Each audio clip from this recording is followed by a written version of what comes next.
이제 우리가 지금까지 마태, 마가, 누가 세 복음서를 같이 보았고요. 오늘 요한복음을 보게 됩니다. 세 복음서 마태복음부터 누가복음까지를 흔히 이제 공간 복음이라고 얘기한다겠죠. 예수님의 갈릴리 사역 중심으로 기록되어져 있는 같은 관점이다라고 얘기했지만 같은 관점은 아니죠. 사역의 중심지가 갈릴리였다라는 거.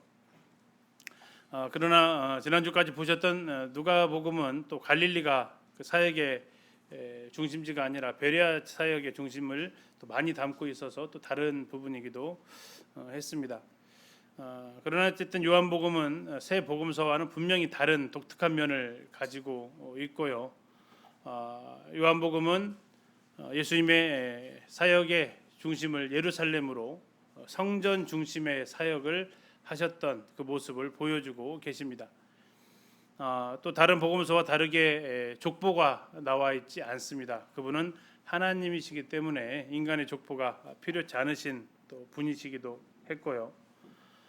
또 가장 복음서 중에서 가장 늦게 기록되어진 복음서이기도 합니다. 그래서 여러 복음서에서 우리가 오해할 수 있는 부분도 우리가 잘 이해할 수 있게 바로잡는 건 아닙니다. 복음서가 앞에 있는 복음서가 잘못되지 않았기 때문에 우리에게 잘 이해할 수 있게끔 이렇게 도와주는 역할도 하고 있습니다. 특별히 이제 요한복음은 가장 쉬운 복음서라고 이야기하기도 합니다. 모든 사람들이 제일 처음 접하기 그렇게 어렵지 않다라고도 하고요. 또 하나는 가장 심오한 복음서라고 이야기하기도 합니다. 아무리 구원받은 지 오래된 성도들이라도 쉽게 또 접근하기가 만만한 책은 또 아니다라는 양면을 다 가지고 있는 책이 또 요한복음이기도 합니다. 요한복음의 첫 스타트는 창세기만큼 웅장합니다. 태초에 말씀이 계시니라. 창세기는 어땠죠? 태초에 하나님이 천지를 창조하시니라. 그럼 창세기 1장 1절에 나와 있는 태초하고 요한복음 1장 1절에 나와 있는 태초, 어떤 게 더 오래된 태초일까요? 네, 그렇죠. 요한복음 1장 1절이 더 오래된 태초를 가지고 있습니다. 그러니까 어쩌면 창세기보다 더 오랜 시간을 다루고 있는 것이 이 요한복음 1장 1절이 되는 거죠. 태초에 말씀이 계시니라. 이 말씀이 하나님과 함께 계셨으니 이 말씀은 곧 하나님이다라고 이렇게 선언하면서 요한복음은 시작을 합니다. 그리고 이 말씀이 요한복음 1장에서 14절에 말씀이 육신이 되어 우리 가운데 거하셨다 이렇게 나오고 있죠. 헬라인들 혹시 이제 소피아라고 해서 지혜를 숭상했던 사람들, 또 이제 특별히 그런 지혜와 연관되어져서 여기 나와 있는 말씀은 로고스라고 이렇게 얘기하는데요. 그들에게 있어서 로고스는 어떤 사상처럼 받아들여졌다면 하나님 분명히 말씀하시는데 아니다, 그분은 하나님이시다라는 것이 요한복음의 증언입니다. 그리고 그 분이 육신으로 오신 분이 바로 우리 주 예수 그리스도이심을 말해주고 있죠. 그래서 여기에 바로 그분의 신성이 기록이 되어져 있고 그분의 인성이 다 기록이 되어져 있음을 볼 수 있습니다. 마가복음에서도 하나님의 아들 그리스도 예수 복음의 시작이다 이렇게 하면서 종의 복음이라고 말하지만 마가복음도 하나님의 아들이다라고 이렇게 선언하고 있죠. 동일하게 이 요한복음도 마찬가지죠. 하나님이 복음의 시작이셨고 그분이 이 땅에 오셨다라는 것이 복음의 선포가 되겠습니다. 앞에서 말씀드린 대로 공간복음 마태, 마가, 누가가 갈릴리 중심의 사역이었다면 요한복음은 어디 중심이라고요? 예루살렘 중심입니다. 왜 예루살렘입니까? 여기 뭐가 있어서요? 성전이 있기 때문에. 왜 성전입니까?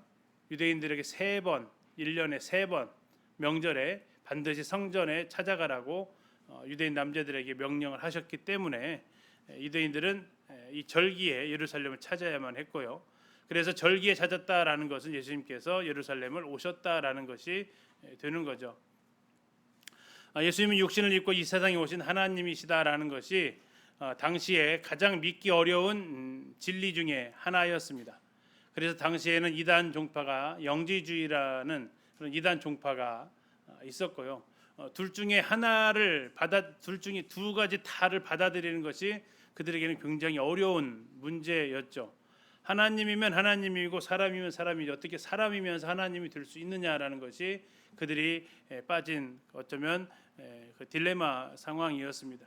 이것을 어떻게든 그들이 합리적으로 이성적으로 해결해 보려고 하면서 예수님이 이렇게 죽으시기 전에 하늘로 올라가셨다라고 하는 그러한 철학을 만드는 사람들도 있었고, 오히려 이제 하나님을 물질을 창조한 신을 아주 열등한 신으로 이렇게 낮추는 이러한 오류도 범하기도 했고요.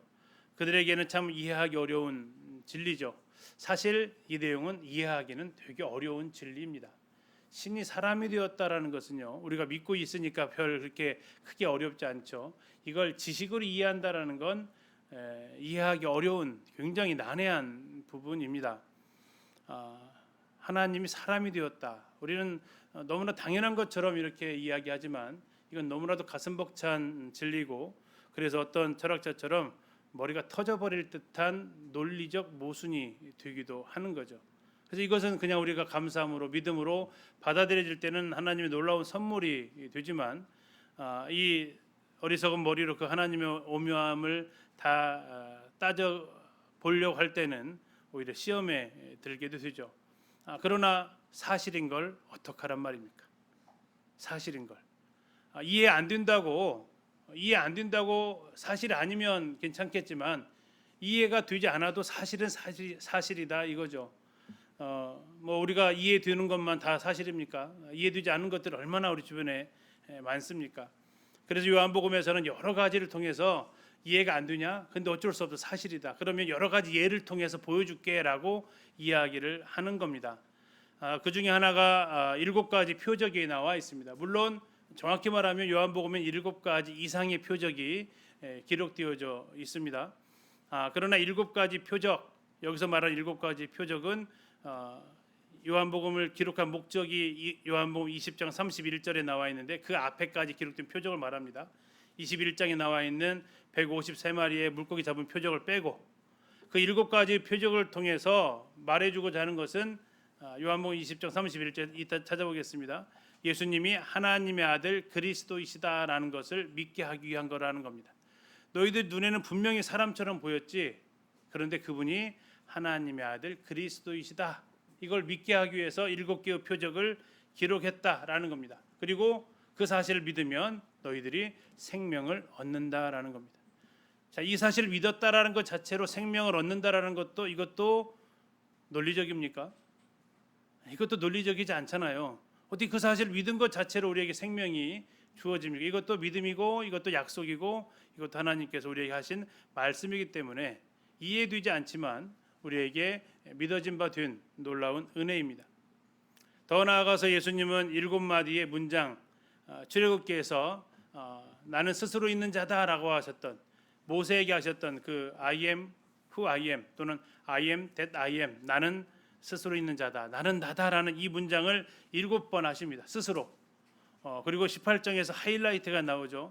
자신을 잡으러 왔던 사람들한테 내가 여기 있다 이 말 I am 하시니까 그때 유대인들 하속들은 이 하나님의 선언을 듣고 그 자리에 바짝 엎드러지는 이러한 모습까지 등장하고 있죠. 그 사실을 통해서 그분이 하나님이시다라는 것을 또 보여주십니다.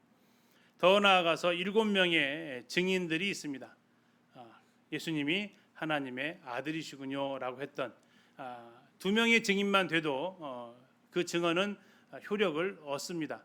그러나 7명의 증인이 예수 그리스도 그분이 하나님의 아들이심을 증언하고 있어서 우리가 이해되지 않지만 그분은 정말 하나님의 아들이시고 그분이 사람이 되어 이 땅에 오셨다라는 것을 증언하고 있습니다. 그분이 하셨던 일, 표적은 그분이 하셨던 일을 통해서, 두 번째는 그분이 하셨던 말씀을 통해서, 세 번째는 그분을 보았던 사람들을 통해서, 이 정도의 완벽한 증인과 증거, 이것이 있으면 우리가 그것을 사실로 받아들일 수 있다라는 거죠.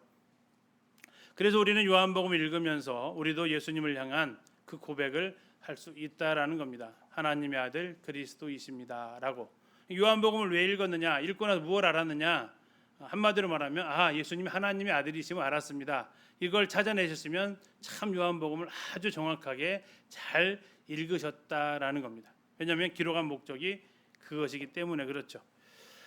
요한복음을 기록한 사람은 요한입니다. 그렇죠. 그러나 요한은 성경에 두 부류에 나온다고 하죠. 하나는 세례자 요한이 있고 또 하나는 제자 요한이 있고 또는 사도 요한이라고 합니다. 여기에 나와 있는 요한은 제자 또는 사도 요한으로 우리가 알려져 있는 인물이죠. 그는 벳세다 사람이라고 알려져 있습니다. 그리고 그의 아버지는 세베다였고요. 그의 어머니는 살로메라는 이름을 가지고 있고 그의 형은 형제로 나오는데 아마 형으로 보여집니다. 야고보로 나와져 있습니다. 참 가족들 이름이 다 나온 사례가 흔하지 않습니다. 혹시 베드로 형 이름은 아시죠? 안드레. 아빠 이름도 아시나요? 요한의 아들 시모나 나오잖아요. 요한이죠. 엄마 이름은요? 안 나와요. 베드로 엄마 이름은 안 나오는데요. 요한 엄마는 나와요. 요한의 엄마 이름은. 요한 이름 엄마 이름이 살로메로 나오죠. 또 더 나아가서 이제 예수님의 친척으로도 이렇게 등장을 하기도 합니다. 아무튼 가족의 엄마, 아빠, 형까지 이름이 다 등장하는 흔치 않은 사례가 이 요한이 되겠습니다. 그는 굉장히 좀 종교적이었던 사람 같고요. 예수님을 따르기 전에는 침례자 요한의 제자로 또 사역을 했던 모습도 요한복음에서 이렇게 보여지고 있습니다. 12제자 중에서 가장 젊은 제자로 보여지고 있고 자신을 가리켜서 요한복음에 한 번도 자신의 이름을 밝히지는 않습니다. 대신 뭐라고 밝히냐면 주께서 사랑하시는 자 이렇게 이야기를 합니다. 자기를 이렇게 밝히는 걸 보니까 어떤 것 같아요? 주께서 사랑하시는 자. 정체성이 아주 그냥 긍정적으로 잘 쌓여 있는 것 같아요. 아니면은 어떤 성격의 유형 같으세요? 좀 약간 닭살스럽기도 좀 하고 어쨌든 그의 행동은 말로 끝나지는 않습니다. 주의 품에 안겨 있다라는 표현도 등장을 하고 있죠. 결국 이제 주께서 사랑하시는 자이기도 하지만 또 예수의 품에 의지해 누웠던 자라고 하면서 사랑스럽게 또 행동했던 사람이기도 합니다. 그래서 어떤 공격자들에게서는 이 오해를 불러일으킬 만한 그런 이야기까지도 나오는 루머를 가져오기는 했던 사람이기도 하지만 그건 아주 나쁜 사람들이 그렇게 해내는 이야기들이고요. 그는 주님과의 관계를 사랑이라는 단어로 정의하고 있다라는 거죠. 그러나 그가 원래부터 그렇게 사랑스러운 사람이었냐? 우리가 마가복음에서 보았을 때 그의 별명이 있었습니다. 보아너게. 뭡니까? 우레의 아들입니다. 성질이 상당히 급했던 사람. 그가 사랑의 사도가 되었다라는 거죠. 원래부터 그런 사람이 아니었다라는 것입니다. 원래는 보아너게가 주께서 사랑하시는 자가 되었고 원래는 천둥번개가 내려서 심판하기를 원했던 그 사람이 예수의 품에 의지하는 것을 좋아했던 사람으로 변화되었다라는 것을 우리는 볼 수 있죠. 또 그는 예수님의 제자 중에서 가장 오랫동안 생존했던 사람입니다. 나중에 계시록을 쓰게 되는데요. 이 사도 요한이 쓴 책이 신약 성경에서 27권 중에서 몇 권입니까? 5권을 씁니다. 5권. 뭐뭘 쓰죠? 요한복음 썼고요. 요한 1, 2, 3, 계시록. 가장 많이 쓴 사람이 사도 바울이잖아요. 그 다음 많이 쓴 사람이 사도 요한이죠. 물론 뭐 분량에서는 누가가 압도적이지만 이 5권이라는 이 책을 요한을 통해서 기록하게 하시는데 그의 생애를 마지막까지 이렇게 오래 살게 하신 이유가 그러한 책들을 기록하게 하신 이유인 것도 우리가 볼 수 있습니다. 그는 에베소 교회 감독으로 예수님의 부탁에 따라서 마리아를 자기 집에 모시고 살았던 그래서 약 100년경에 주님 곁으로 간 사람으로 이렇게 제자로 보여지고 있습니다. 그러면 제일 먼저 죽은 제자가 누구예요? 야고보였죠. 누구의 형이에요? 요한의 형이에요. 살로메의 부탁이 뭐였습니까? 좌우편에 앉게 해달라고. 그 의미는 아니었을 텐데 어쨌든 제일 왼쪽에 먼저 들어가신 분부터 앉기 시작했으면 제일 오른쪽에는 요한이 앉았겠죠. 양 좌우에 돌아가신 순서로 하면 양 끝에 두 아들이 이렇게 앉혀졌을 겁니다. 자, 이 기록 연대가 언제냐 하는 것이 이제 또 하나의 이슈죠. 두 가지 설이 있습니다. 예루살렘 멸망 전이냐 멸망 후냐라는 겁니다. 새 복음서도 마찬가지입니다. 멸망 전이냐 멸망 후냐라는 거예요. 근데 새 복음서는 멸망 전이다라는 것이 보편적인 의견입니다. 그런데 요한복음은 멸망 후다라고 이야기를 합니다. 왜냐하면 성전에 대한 내용이 다른 복음서에서는 성전을 바라보면서 언제쯤 이런 일들이 있겠습니까 묻잖아요. 요한은 그런 내용 자체가 없어요. 더 나아가서 이 성전에서 일했던 그 종교 분파가 있었습니다. 대제사장 말고 대제사장에 속한 분파, 사두개파 있었어요. 사두개파. 요한복음에는 사두개파라는 단어가 한 번도 안 나와요. 왜 안 나올까요? 이때 당시에는 이미 사두개파는 그 존재가 사라진 거죠. 언제 사라져요? 성전이 없어지면 사두개파는 더 이상 존립할 수 있는 베이스가 없어요.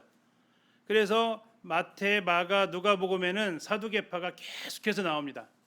그리고 우리가 지난번에 누가복음 할 때는 사두개파가 부활 문제 가지고 예수님 앞에 나왔잖아요. 그들은 모세 오경만 믿는 사람이었고 그들은 성전에 대해서 폄훼하는 다른 글들에 대해서 인정하지 않았던 사람들이고요. 그랬던 그들이 요한복음에는 단 한 차례 나오지 않습니다. 아마도 그들에게는 잊혀진 존재들이었을 것 같고요. 만약에 요한이 이것을 기록할 때 사두개인을 언급했으면 사두개인들이 누구였는지에 대해서 설명을 덧붙여야 될 수 있었을 상황이었을 겁니다. 한 20여 년이라는 시간이 흘러가 버렸기 때문에 그래서 성전이 사라지면서 이 사두개인도 사라지게 되고 아마도 사도 요한이 이것을 쓸 때쯤에는 사두개인이라는 이런 사람들이 이스라엘 기억 속에서 성전과 함께 사라지지 않았겠냐 하는 부분입니다. 두 번째는 갈릴리 호수를 디베랴 호수로 불렀다라는 겁니다. 디베랴는 예수님 당시의 로마의 황제였습니다. 그리고 그 로마 황제에게 바쳐진 호수가 갈릴리 호수였고요. 그래서 그 황제 이름을 빗대서 디베리아 호수, 티베리우스 황제인데 이렇게 불렀다라는 거죠. 그러나 그 지역, 그 지명이 사람들한테 많이 불러내리기에는 시간이 좀 더 필요했겠죠. 그래서 디베리우 황제가 이미 죽은 이후에 이제 그 바다를 뭐라고 불렀다고요? 디베리아 호수로 부르기 익숙해져 있었다라는 겁니다. 그래서 문헌에서 디베리아 호수라고 이렇게 나오는 것이 언제 주로 나오느냐? 1세기 말에서 사람들이 흔히 이렇게 디베리아 호수라고 이렇게 부른다라고 이렇게 쓰여 있다라는 거죠. 가끔 이제 이스라엘 가서 가이드들이 이렇게 이야기를 합니다. 그 요한복음 21장에 나와 있는 그 디베랴 호수 있잖아요. 디베랴 호수 하는데 그러면 그 디베랴 호수는 어느 도시 앞에 있어야 더 설득력이 있을까요? 갈릴리에 티베리아스라는 그 마을이 있어요. 도시가 있어요. 그 앞을 갖다가 디베랴 호수라고 부르는 것이 더 상식적이지 않냐라고 이렇게 이야기를 하면서 지금 이제 요한복음 21장에 나와 있는 그 네가 나를 사랑하느냐라는 그 유적이 현재 이스라엘 가게 되면 저쪽 가버나움 쪽에 있어요. 그래서 이제 그 가이드들은 아니다 디베랴 호수라고 했으니까 그 유적이 거기가 있으면 안 된다. 어디로 내려와야 된다? 디베라라는 이 도시로 내려와야 된다. 디베라라는 도시는 이제 갈릴리 호수가 이렇게 있으면 왼쪽에 있거든요. 서쪽에. 그래서 글로 가져와야 된다라고 하시는 분도 계시는데 그거보다는 당시에 요한복음이 기록되었을 당시에 호수의 이름을 주로 뭐라고 불렀다고요? 디베라 호수라고 불렀기 때문에 요한복음 6장이나 21장에서 갈릴리 호수라고 부르지 않고 디베랴 호수라고 불렀다라고 보는 것이 더 적절하지 않을까 싶습니다. 아무튼 요한이 생애 마지막에 예수 그리스도에 대해서 다시 한번 정리해 줄 필요가 있었고 그래서 기록된 연대가 성전이 파괴된 이후 예루살렘 AD 70년 파괴된 이후에 기록된 책으로 이렇게 보여진다라는 겁니다.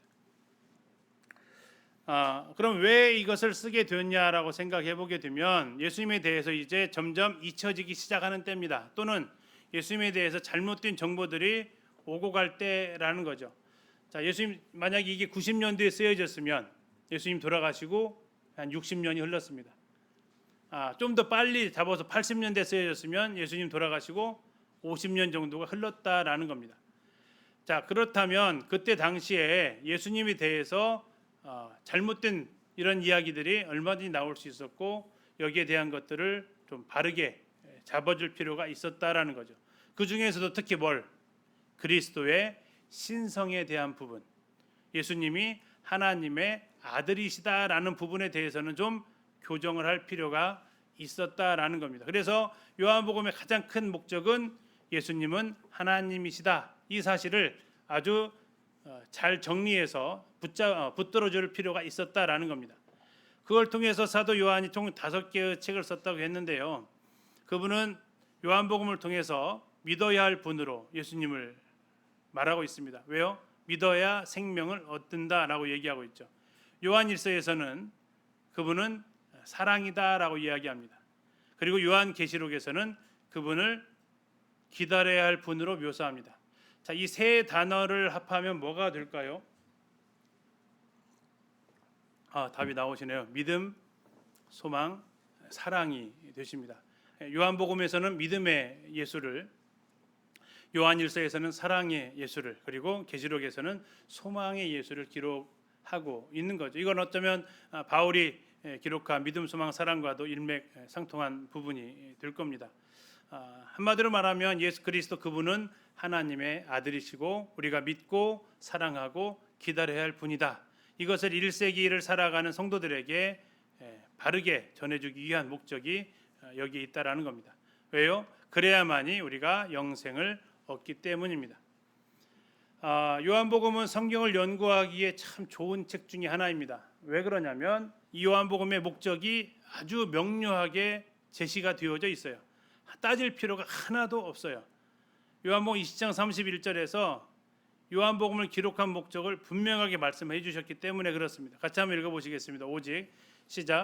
오직 이것을 기록함은 너희로 예수께서 하나님의 아들 그리스도이심을 믿게 하려 하며 또 너희로 믿고 그 이름을 힘입어 생명을 얻게 하려 함이니라. 자, 두 가지를 정확하게 얘기하고 있어요. 첫 번째, 왜 이걸 썼다고요? 예수님이 하나님의 아들 그리스도이심을 믿게 하려고 썼다라는 거예요. 두 번째는요, 그 이름을 믿으면 무슨 일이 일어난다고요? 그 이름을 힘입어서 생명을 얻게 되기 때문이다라고 이야기를 하고 있죠. 결국 요한복음 읽으면 이 두 가지 사실 우리에게 일어나야 된다라는 겁니다. 하나는 예수님은 하나님의 아들이시 맞다. 두 번째, 그래서 내가 그 이름을 믿을 때 생명을 얻을 수 있었다라고 고백하게 된다라는 거죠. 아주 단순, 명확합니다. 예수님은 하나님의 아들이시고 예수님의 이름을 믿을 때 내가 생명을 얻었다. 이거보다 더 단순하고 명쾌한 진리는 없습니다. 우리가 요한복음을 읽을 때 이것을 놓치면 또 안 되겠죠. 자, 요한복음만의 특징이 있습니다. 몇 가지 특징이 있는데요. 제일 중요한 것 몇 가지 말씀드렸지만 유대 지방, 특히 예루살렘 지방 사역 중심이라는 겁니다. 자, 어떻게 알 수 있느냐? 명절에 예수님이 예루살렘에 찾아가십니다. 몇 번 찾아가시느냐? 성경에 요한복음에만 3번 나옵니다. 2장 13절, 6장 4절, 12장 1절. 이걸 6월절로 기준을 잡은 겁니다. 5장 1절은 그냥 명절만 나옵니다. 그게 6월절인지 아닌지는 정확하지는 않습니다. 그러나 세 명절 중에 하나였을 거고요. 많은 학자들이 그냥 6월절로 보통 인식을 하면 6월절이 4번이게 되죠. 그러면 1년 몇 년이 됩니까? 이렇게 해서 1년, 2년, 3년이 되죠. 그래서 공생애를 3년 약 6개월 정도 잡는 이유가 그렇습니다. 6월절과 6월절 해서 한 번 지나가면 1년 지나가고 또 1년 지나가고 1년 지나가니까요. 6월절 이전에 예수님이 사역이 있으셨기 때문에 보통 우리가 공생의 기간을 3년 이상으로 계산을 하게 됩니다. 그 다음에 영생이라는 단어를 상당히 많이 사용을 하고 있음을 볼 수 있고요. 왜 그러냐면 요한복음 20장 31절에 기록된 목적이 생명을 얻게 하기 위한 것이기 때문에 그렇습니다. 다음에 성령님에 대해서도 많이 이야기하고 있습니다. 이제 예수님께서 부활하시고 올라가서 승천하신 이후에 오순절날 임하신 그 성령에 대해서 또 많이 말씀하고 있고요. 시간에 대해서도 제7시 이틀 엿새 전 잘 설명하고 있고요. 예수님의 사역에 앞으로 뭐뭐 해야 한다라고 그분은 아무 때나 하시는 게 아니라 때가 있구나라는 것도 기록이 되어져 있습니다. 물로 포도주 만드실 때도 나의 때가 아직 이르지 않았다라고 이렇게 이야기하셔서 그런 것들을 다 예언을 이루시기 위한 시간으로 사용하고 계심을 볼 수 있습니다. 주님의 무리와의 공적인 접촉보다는 개인적인 대화가 많이 나옵니다. 제일 제자들부터 시작해서 와보라라는 대답, 나다나엘을 만나시고 참 이스라엘 사람이다 하셨던 그 내용들, 또 니고데모 만나시고 사마리아 여인 만나시고 간음 중에 잡힌 여인 만나시고 이렇게 개인적 1대1의 만남이 참 많이 등장하고 있다. 그래서 다 세어봤더니 한 15번 등장하고 있다는 겁니다. 비유가 나타나 있지 않습니다. 그래서 앞에서 말씀드린 대로 이야기가 그렇게 난해하지 않다라는 거고요. 예수님의 활동 중심이 기적보다는 설교에 더 많이 치우쳐 있다. 그래서 복음서를 읽다 보면 예수님 말씀을 이렇게 빨간색으로 처리해 놓은 성경들이 있죠. 요한복음을 보면 13장부터는 가을입니다. 온통 붉게 물들어 있는 그 물의 말씀이 아주 많이 기록이 되어져 있음을 볼 수 있습니다. 주요 단어가 믿음입니다. 아시겠죠? 왜냐하면 요한복음 20장 31절에 기록된 목적이 믿어서 생명을 얻게 한다 했잖아요. 그래서 100번이라는 겁니다. 다음에 증거와 증인들, 이해할 수 없는 진술이기 때문에 이해할 수 없어도 증인이 있고 증거가 있으면 우리는 그것을 사실로 받아들여야 되죠. 그래서 증거와 증인이 많이 나와 있고 생명이라는 단어가 이렇게 많이 나와 있습니다.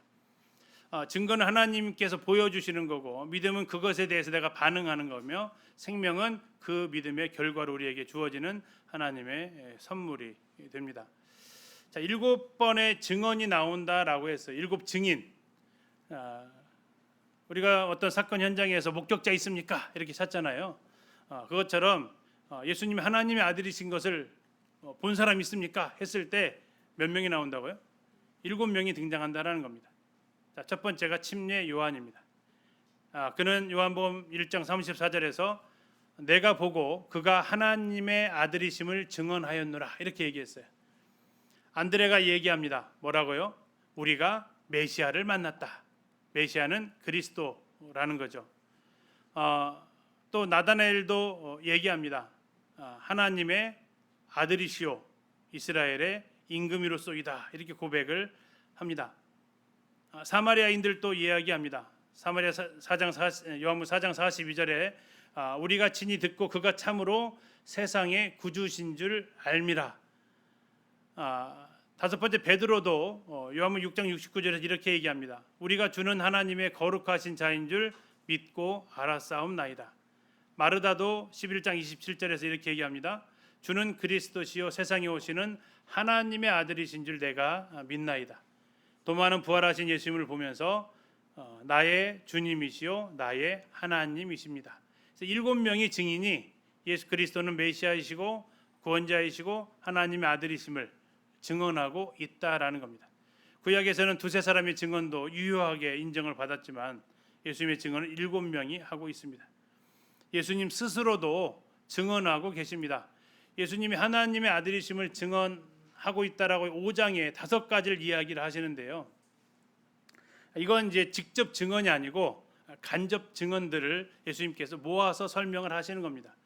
침례 요한이 얘기를 했다라는 겁니다. 너희가 요한에게 보내며 요한이 진리에 대해서 증언했다 하면서 요한도 나를 증언했다. 예수님께서 하신 일도 내가 하나님 아들임을 증언하고 있다. 예수님이 뭐라고 하셨냐면 내가 하는 그 역사가 아버지께서 나를 보내신 것을 증언하는 것이다라고 하면서 내 말을 못 믿으면 하는 일을 통해서라도 믿으라고 말씀을 하셨습니다. 5장 37절에서는 나를 보내신 아버지께서 친히 나를 위하여 증언하셨느니라라고 이야기를 하셨습니다.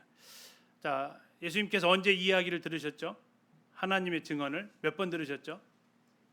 3번 들으십니다. 첫 번째가 침례 받으실 때, 두 번째가 변화산에서, 세 번째가 요한복음 12장에서 총 이게 3번 들으십니다. 그러니까 이 말씀하실 때는 아마 이제 그 두 번째 정도 되어져 있을 겁니다. 12장은 아직 안 나왔으니까요.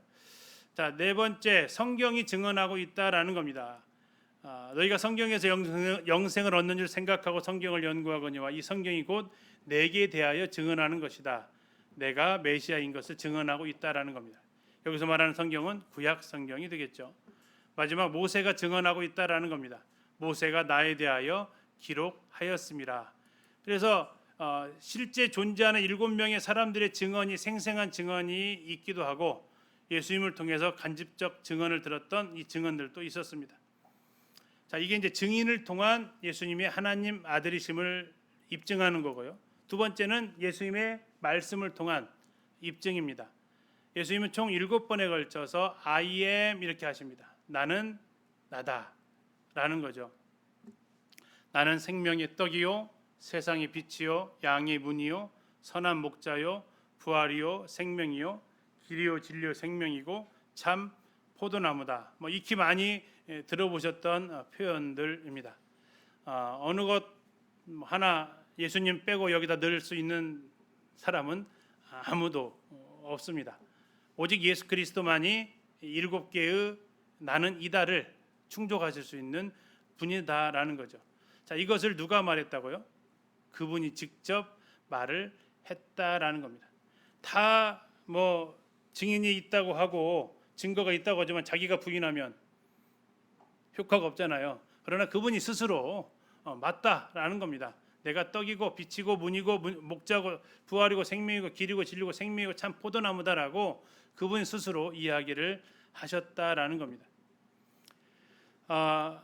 근데 그것들이 간접적으로 출애굽기에 나와 있는 앞에서 말씀드렸던 나는 스스로 있는 자와 해당되는 그 내용이 총 7번에 걸쳐 또 한 번 나와 있어요. 내가 구약에서 말했던 그다라는 진술입니다. 다시 말하면 나는 스스로 있는 자라는 거. 자, 왜 이렇게 7이라는 숫자에 자꾸 요한은 맞춰갈까요? 7이라는 숫자가 갖는 특징이 있다라는 거죠. 흔히 말하는 완전수고 하나님의 수라는 겁니다.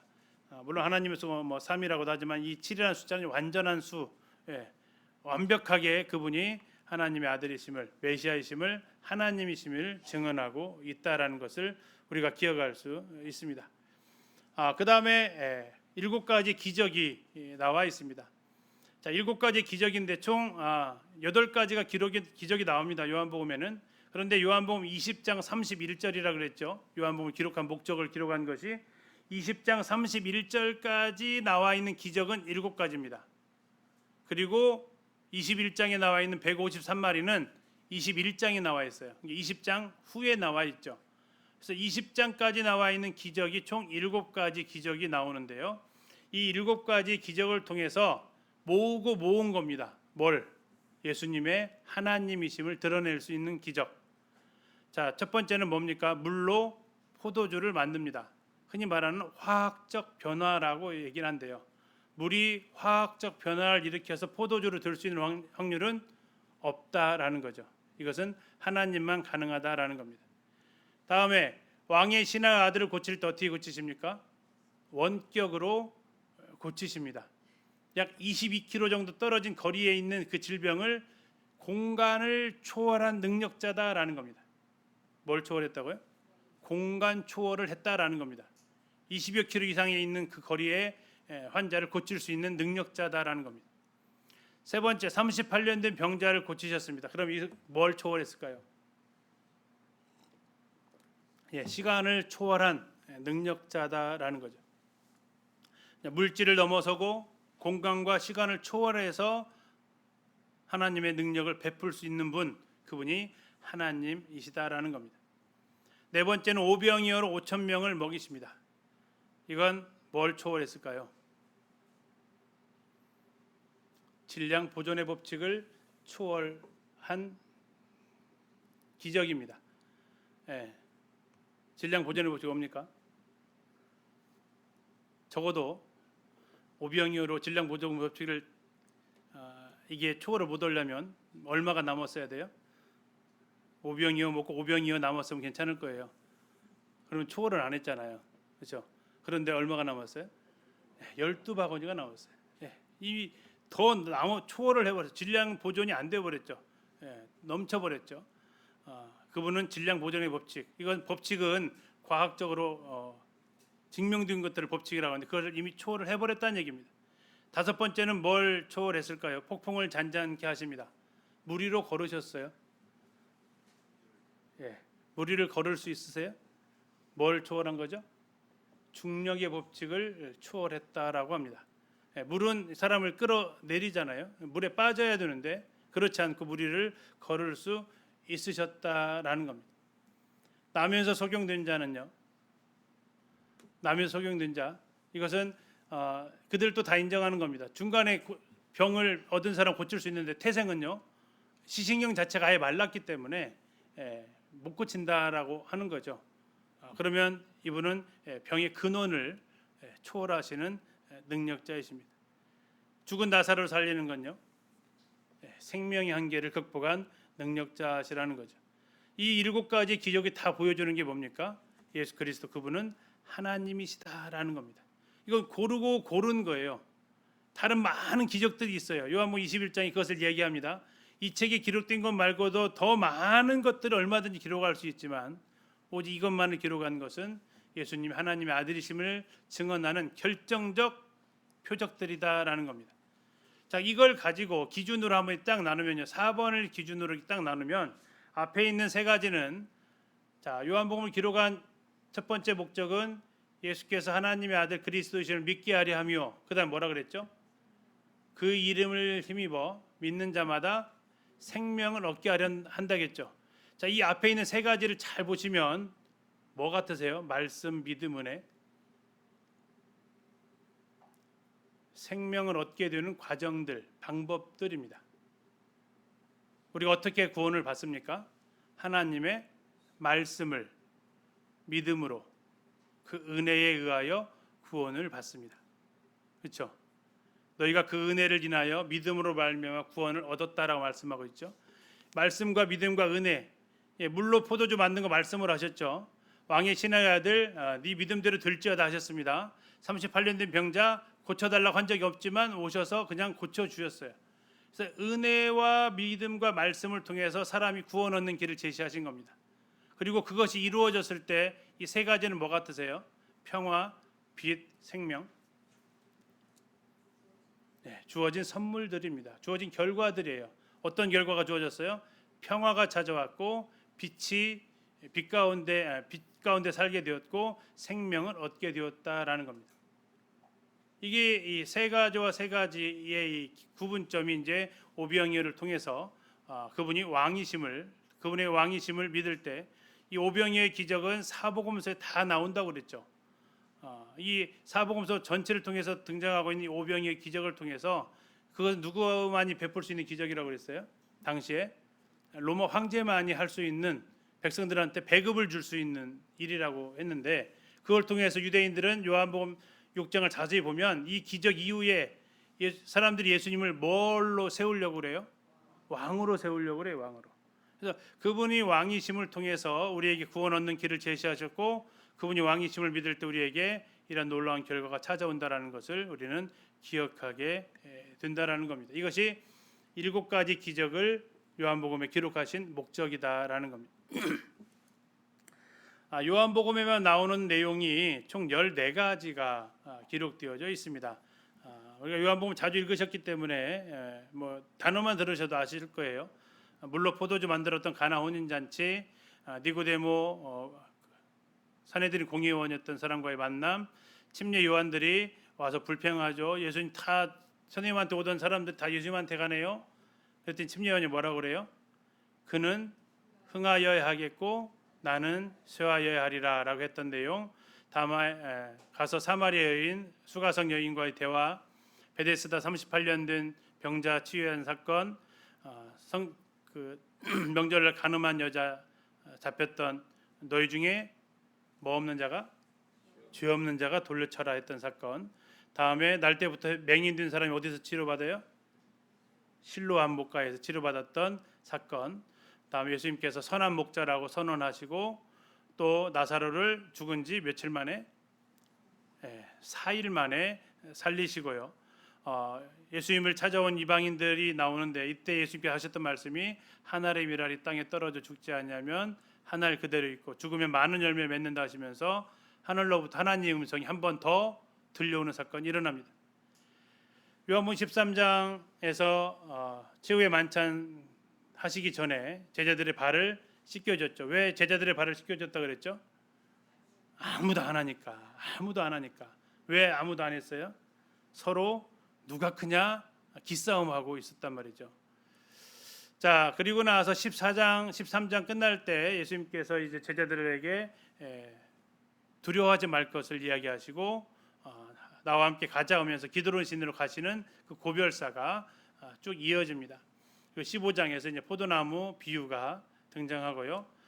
다음에 겟세마네 그 동산에 가셔서 예수님께서 제자들을 위해서 기도하시는 가시기 전에 겟세마네 가시기 전에 하신 기도입니다. 대제사장적인 중보기도, 예수님의 유언과 같은 기도가 17장에 등장을 하고 있죠. 이 14가지가 요한복음에만 기록된 내용들이 되겠습니다. 요한복음은 또 믿음을 이렇게 이야기한다고 했잖아요. 믿음이 뭐냐? 믿음이 명사잖아요. 이게 눈에 잡혀요? 안 잡혀요. 도대체 믿음이 뭐냐? 믿음이 있다라는 게 뭐고 도대체 믿는다라는 건 어떻게 하는 거냐? 이걸 요한복음에서는 동사로 바꿔놨어요. 믿음을. 그래서 믿음을 어떻게 동사로 바꿔놨냐면요. 같은 단어를 그 요절에서 쓰고 있는데 믿음이라는 단어를 다른 단어로 번역을 해놨어요. 그래서 믿음이 동사가 돼버렸어요. 믿음이 명사인데 믿음을 동사로 바꿔놔버렸어요. 이게 요한복음의 아주 독특한 특징 중에 하나입니다. 그리고 그것을 그 장순서는 아닌데요. 어떤 믿음의 과정에 맞춰보면 믿음으로 산다라는 게 어떠한 것인지에 대해서 감을 잡게 해놓은 거라는 얘기입니다. 한번 이것은 잠깐 한번 찾아가서 한번 보셔볼까요? 요한복음 6장 35절 한번 보실래요?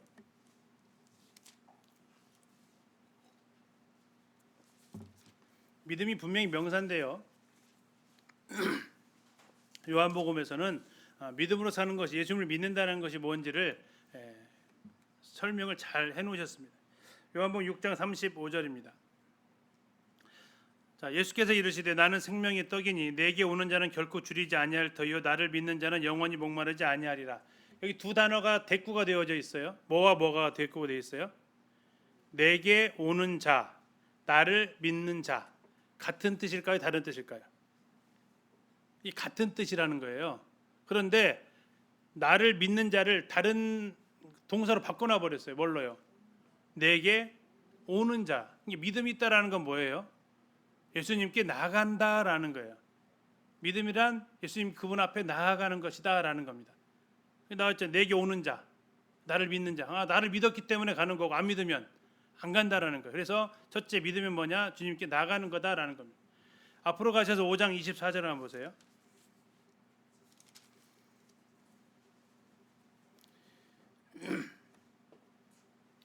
24, 25절입니다. 내가 진실로 진실로 너에게 이르노니 내 말을 듣고 또 나 보내신 이를 믿는 자는 영생을 얻었고, 자, 뭐가 영생을 얻었어요? 믿는 자가 영생을 얻었어요. 25절입니다. 진실로 진실로 너에게 이르노니 죽은 자들이 하나님의 아들의 음성을 들을 때가 오나니 듣는 자는 살아난다. 자, 누가 산다고 그랬어요? 24절에 믿는 자가 영생을 얻었죠. 25절에서 누가 살아요? 듣는 자가 살아나요. 믿는다라는 건 다시 말하면 뭐예요? 듣는다라는 겁니다. 뭘 들어요? 아들의 음성, 하나님의 아들의 음성을 듣는다라는 겁니다. 믿음이란 뭐냐? 하나님의 아들의 음성을 듣는 거다. 듣지 않으면 믿을 수가 없죠. 다음에 요한복음 앞으로 한 장 가시 3장 36절로 가서 보시면요. 자, 아들을 믿는 자에게는 영생이 있고 아들에게 순종하지 아니하는 자는 영생을 보지 못하고 도리 하나님의 진노가 그 위에 머물러 있느니라. 여기는 명백하게 딱 구분이 되어 있죠. 뭐와 뭘로요? 믿는 자하고 순종하지 아니하는 자. 이게 아들을 믿는 자에게는 영생이 있고, 그대로 말을 쓰려면 어떻게 써야 돼요? 아들을 믿지 아니하는 자는 영생을 보지 못하고, 이렇게 쓰면 정확하잖아요. 근데 그렇게 안 썼다고요. 뭐라고 썼어요? 순종하지 않은 자, 그냥 믿는 자라는 얘기, 다시 말하면 뭐라는 얘기예요? 순종하는 거라는 얘기. 순종하는 거. 믿음이 뭐냐? 순종하는 거다라는 겁니다. 자, 그 다음에 뒤로 가셔서 8장 51절 가서 보시겠습니다. 8장 51절.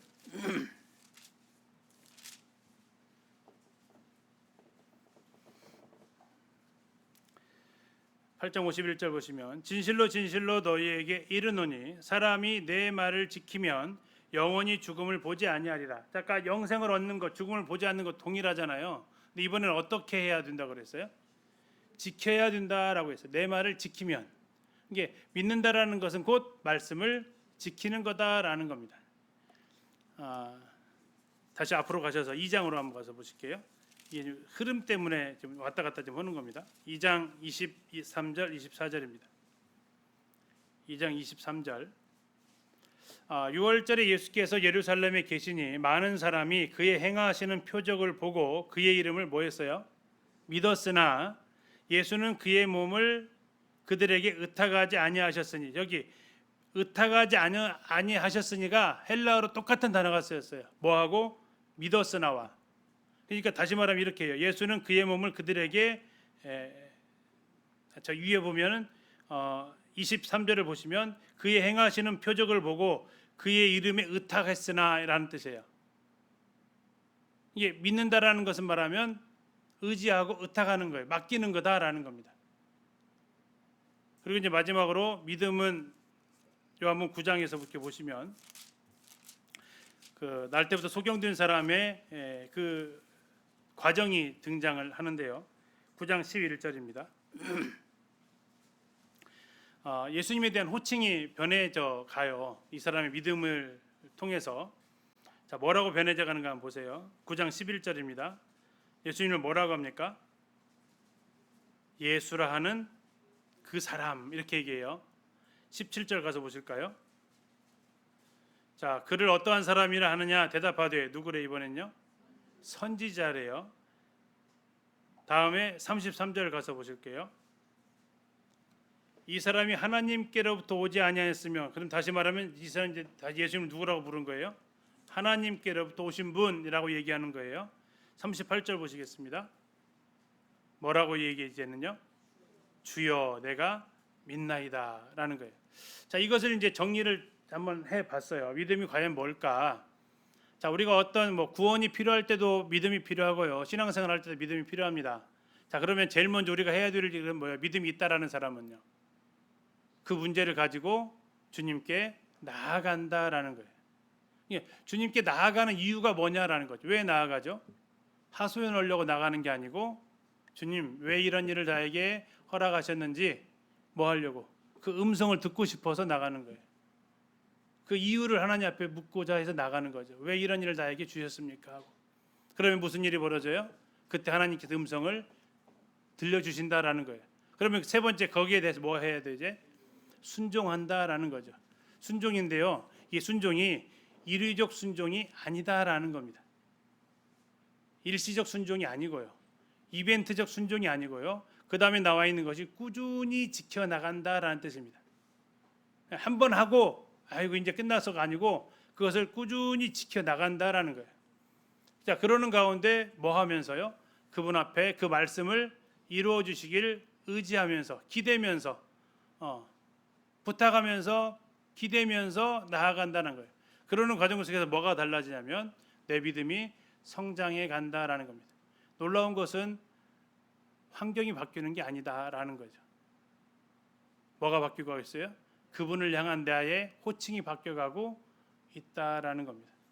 결국 이 믿음을 통해서 하나님께서는 나에게 주어진 상황을 자꾸 변경시켜보고 싶은 나의 욕구를 아시지만, 그러나 그분은 상황이 아닌 우리의 믿음의 성장을, 또 주님을 향한 나의 믿음을 바꿔가기를, 성장해가기를 원하신다라는 거죠.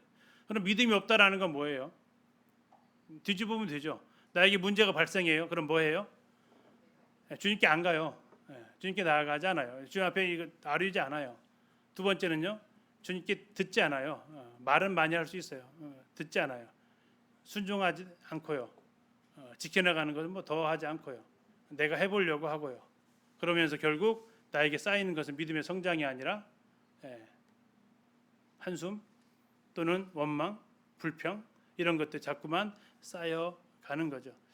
요한복음을 공부하면서 요한복음은 믿음을 분명히 명사인데 이 믿음의 명사를 동사로 바꿔놓고 있다라는 거고, 이 과정은 어쩌면 우리의 삶 속에서 매일매일 반복적으로 일어나는 일들이기도 합니다. 오늘 또 우리는 하나님 앞에 문제를 들고 나아갑니다. 그런데 나는 지금 어디까지 가고 있는가를 생각해 보는 거죠. 가서 들었습니까, 음성을? 아니면 못 들었으면 들려주세요부터 다시 얘기를 해야 되겠고요. 들려주셨는데 내 생각과 자꾸 거리감이 있으면 우리는 순종하기 어렵습니다. 그럴 때 다시 순종하는 거고요. 순종했는데 순종하면 풀릴 줄 알았는데 오히려 안 풀려요. 그럼 어떻게 해요? 그때도 주님은 얘기하십니다. 꾸준히 지켜 나가라고. 그러는 가운데 의지할 것이 주님이고, 그런 가운데 주님께서 나를 성장시켜 가신다라는 것을 요한복음을 통해서 바라볼 수 있죠. 요한이 살았을 때의 성도들의 상황도 그들이 믿음을 통해서 이겨나가는 거지, 그들에게 주어진 여러 가지 환경 어려움들을 주님이 바꿔주지는 않으셨다라는 겁니다. 왜 요한이 그 흉악범들이 귀양 간다라는 그 반모섬에 그 노 사도가 가셔야 됩니까? 하나님이라면 그렇게 하지 않으셔야 되잖아요. 근데 하나님은 그런 상황을, 환경을 바꿔주기보다는 그때도 주님은 그를 붙들어 주셨다라는 것을 우리가 기억하게 됩니다. 요한복음은 굉장히 간단합니다. 맨날 간단하다고 해서 안 믿으시는 것 같은데 간단해요. 왜냐하면 딱 예수님이 누구신가라는 거 얘기하는 거예요. 뭐예요? 하나님의 아들이시다라는 겁니다. 이게 12장까지가 그 내용이에요. 아까 나왔죠? 내가 누구다, 그분이 하셨던 표적들, 또 그분이 하나님이시다라는 걸 증언하는 사람들, 그 내용이 다 몰려 있어요. 자, 이걸 통해서 뭘 알으라고요? 예수께서 하나님의 아들 그리스도이심을 믿게 하려 하며, 이게 이겁니다. 그 다음에 그분이, 그 하나님이 어떻게 하셨어요? 제자들을 위해서 죽으시고 부활하셨어요. 그래서 그분의 이름을 믿어서 뭐 한다고요? 생명을 얻게 하는 것이다. 그리고 그 생명이 얻게 된 것이 21장에서 부활을 통해서 입증이 되셨어요. 그래서 그렇게 요한복음이 끝나요. 이렇게 어쨌든 간단하게 요한복음을 정리해 볼 수 있겠습니다. 잠깐 쉬었다가 9시 10분에 요한복음 1장부터 같이 살펴보도록 하겠습니다.